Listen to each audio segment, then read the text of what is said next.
Hi everybody, Ian Bremmer here, backstage of all things, but have a few moments and wanted to give you a quick take on what is going on in the world. Want to get to Russia, Ukraine. I mean, of course, over the weekend, massive amount of news after the Queen's death and King Charles in charge of the UK and also in the United States. And we had, of course, the 9/11 commemorations. But actually, the big news in the world is once again on the ground in Ukraine, with the Ukrainians having taken a significant amount of territory with counterattacks against the Russians. This is after months of close to, just incremental grinding land gains by the Russians, taking a little more than 20% total of Ukrainian territory. And then over the course of 72 hours, several thousand square kilometers lost by the Russians as the front lines just melted away, particularly in the town of Izum, which has been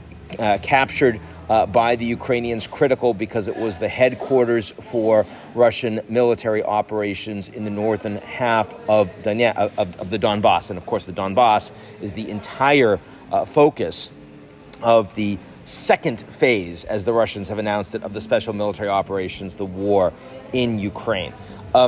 A lot of this is, of course, because the Russians are getting exhausted because they haven't been able to increase their forces on the ground, and the Ukrainians are getting better trained by NATO, and they're getting a lot more weapons from NATO, and they're also fighting very courageously for their territory. What's been the response in Russia? Well, number one, and quite interestingly, the Russians have indeed been admitting to the losses. Now, the Ministry of Defense has said these troops were intentionally redeployed to focus on core Donetsk and Luhansk defense. That is clearly not the case. In many cases, they even left their weapons as they were fleeing, and that's clearly not being planned. This is also a reality that the Russians had wanted to announce annexations starting in the southern city of Kherson, which they've now had to basically postpone for the foreseeable future indefinitely because they don't actually control enough of the territory to make that happen and incorporate that formally into Russia.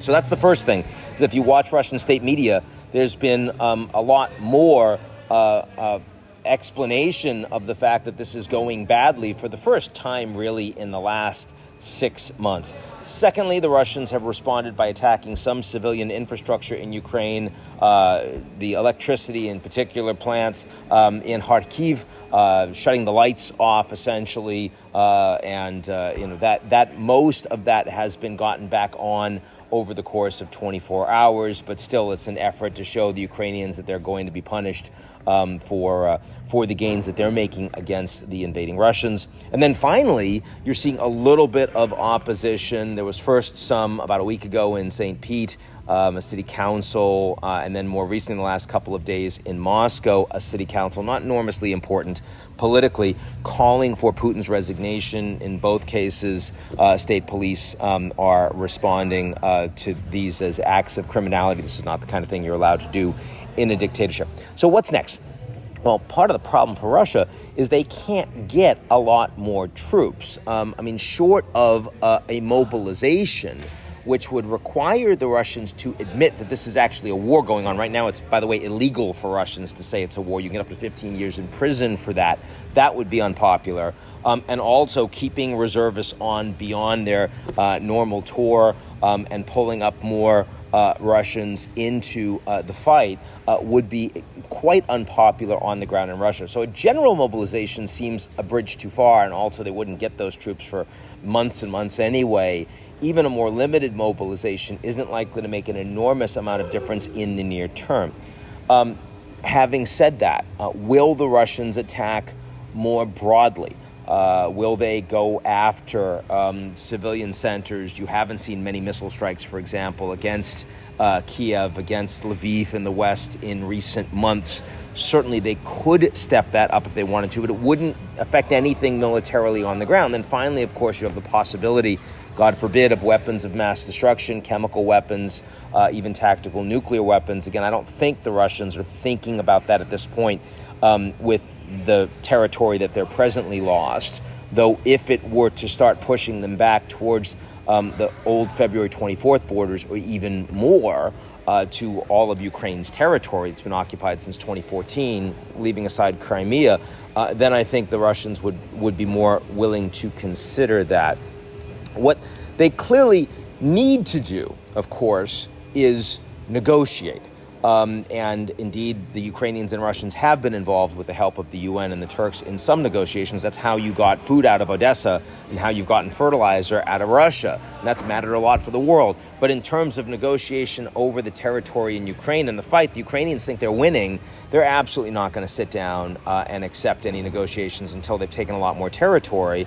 And it's hard to imagine Putin accepting negotiations with the Ukrainians that would show functionally that everything he's tried to accomplish on the ground in Ukraine since February has been an utter failure. So at this point, I think it's more likely you see more escalation than not, though the place I would most focus on escalation is actually on Europe.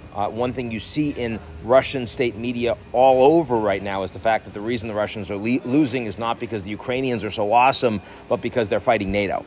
They're fighting against NATO economy, technology, and military systems and training and intelligence and all the rest. And by the way, a lot of that is true, though I would give the Ukrainians a hell of a lot of credit here. They really deserve it. But if that's the case, then the Russian willingness to push the Europeans in particular harder and shut off all the energy in the coming weeks, it seems more likely to me, because they really want the Europeans to feel the pain and they want to see if they can actually divide Europe. I think that's not going to work. So maybe we can see, sort of more limited escalations in the coming weeks to months, but longer term, this war is looking more dangerous, not less, even though we clearly welcome the headlines that the Ukrainians are able to have some significant success in the battlefield. And of course, for all the millions and millions of Ukrainians that have been suffering so desperately through this now 200-plus day invasion, that is very welcome news indeed. That's it for me. I'll talk to y'all real soon.